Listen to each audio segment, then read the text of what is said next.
Hey friends, welcome back to Happy Homemakers. My name is Nikki and I am a homeschooling mom of 5 boys, ages 11, 6, 4, 3, and 3 months.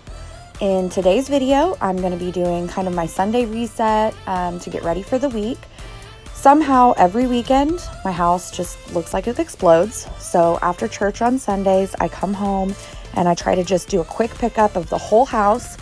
I will also be grinding some deer meat and making some deer chili. If you want to see the recipe for that, it will be towards the end.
So the big boxes on the table I am saving because instead of putting presents under our tree, we just put empty boxes that are wrapped like presents so that it still looks pretty, still looks nice, but if the kids unwrap them, it's not their presents.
So when we grind our meat, we do not have like just a regular grinder. We just have the attachments for my KitchenAid appliance, which works out really well for us.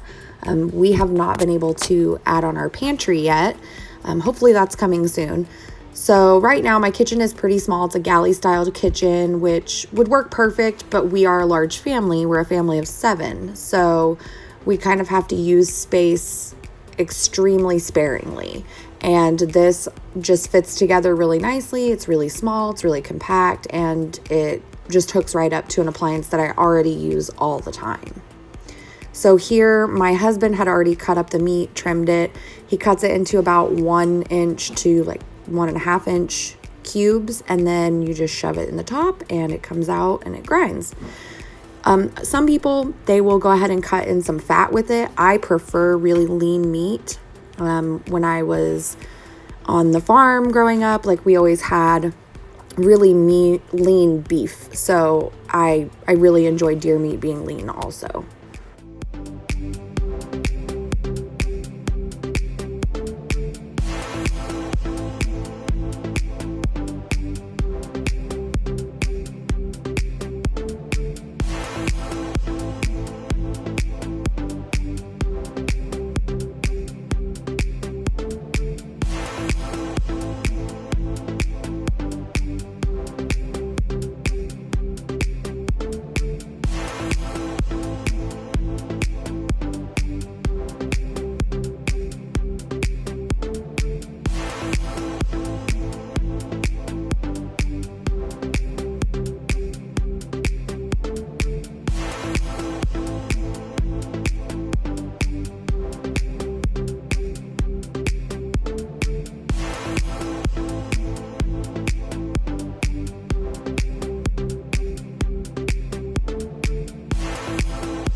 So now that I have all of my pieces ground up, I will be taking part of that and adding it to a pot on the stove so that I can start cooking it up.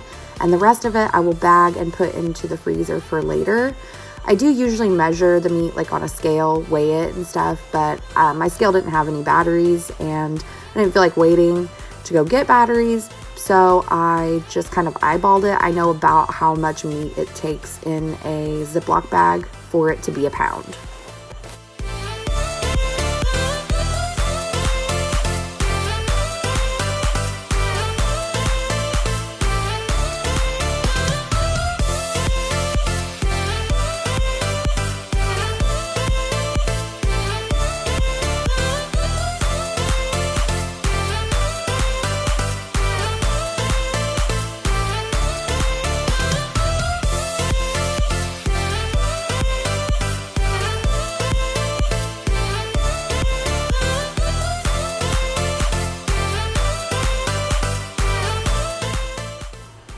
So I'm just browning this hamburger meat with a little bit of salt and pepper, and I'm gonna let that cook up and brown before I add anything else to it.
So as I'm waiting for the chili to cook and I'm browning the meat, and every time I add things to it, I will do dishes or clean up parts of the kitchen as I am working.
So once the chili has browned, I will add a family-size can of tomato soup, a can of chili ready tomatoes, 2 cans of chili beans or black beans, whatever beans I have on hand at the time.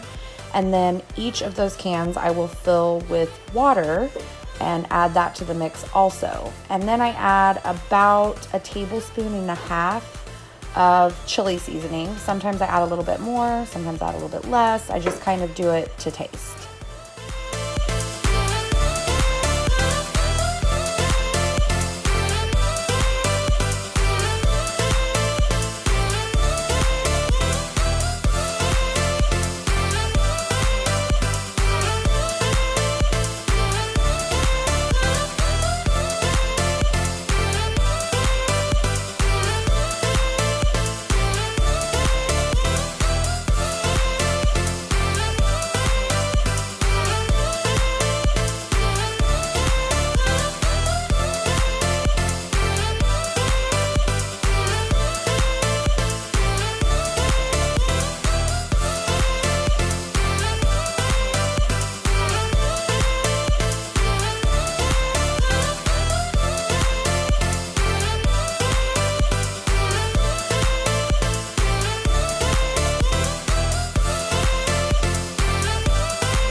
So as I wait for the chili to come to a low boil, I will finish up the dishes. Once the chili goes to a low boil, I turn it down to low.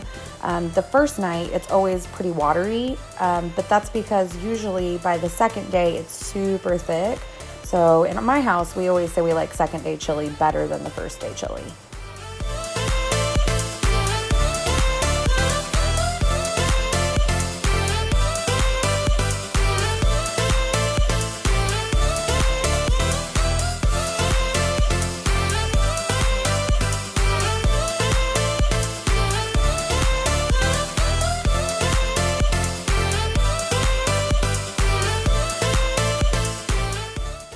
So now I'll just be making the kids bowls. They prefer their chili kind of like a Frito pie. I put the cheese in and then I add the chili. I let it set for a few minutes so the cheese will melt and also so the chili can cool down. And then I'll go and get a few other things done around the house and I'll come back and add in the Fritos.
So that's going to be it for me today, guys. I hope you enjoyed this video, and as always, thanks for watching Happy Homemakers.